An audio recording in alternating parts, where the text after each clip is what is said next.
nyako Ramogi wang'e weche motende kod weche mag thieth. Kama ng'anyo mar jochiw thieth ma otis ne clinical officers kawuono ne onyono odiechienge mar 71 ka riwruok margi mar KUCO pod omako chung' ni gibiro mana dokie tich ka sirikal owinjo ywakgi.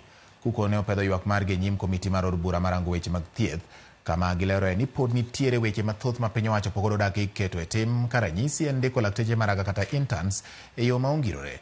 Romono ne okelo kanyakla riwruoge thieth mopogore opogore kama oting'o riwruok mar Lakteche KMPDU kod riwruok mar jochiw thieth matiyo e laboratori, giduto gichwalo ng'ur ma gin-go. We have more than 22 facilities that do not have even a single clinical officer. In any case, they are not operational. It is actually something that replicate, or rather is a replica to most of the counties. And therefore, this should be their agenda. Our interns have not been sent to their facilities that they're supposed to be interning in. They have stayed for over 1 year. So that is somebody who has lost 1 year of their life, because as clinical officer, you cannot practice without a license. We have different categories of UHC colleagues. We have the CHAP, that's the COVID-19 Health Emergency Response Program colleagues.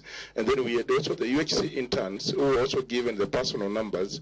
And we have not had the ministry proclaim itself on this matter. We have a problem where our members who are working in the counties are on strike.